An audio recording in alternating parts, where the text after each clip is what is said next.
Guys, ganito ang buhay salonista, lalo na end of ano ano na guys, last day ng Ramadan. Ayan, ganyan. Pagsara na ako.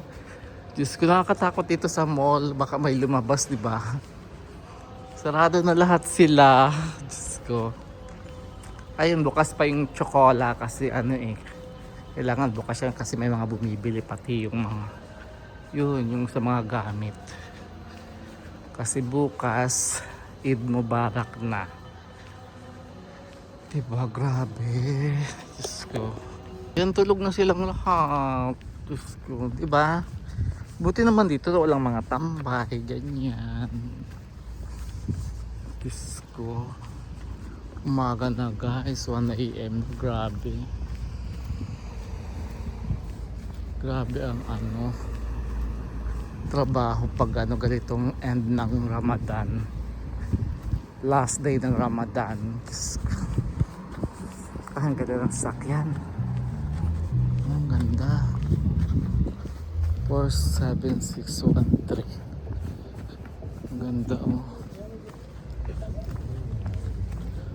Parang tugtog niya pang Bisaya, baka Bisayang may ari. Ayan, oh, ang likod ng mall. Diba guys? Tapos yan ako dadaan sa madilim sa ano, Eskinita. Ay! Diyos ko.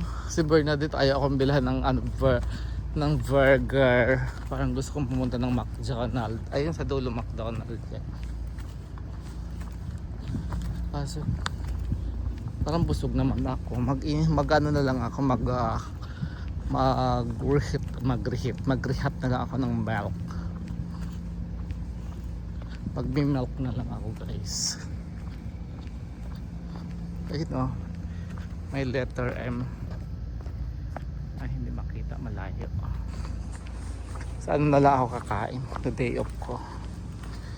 Ayan dito. O sige na guys, bye.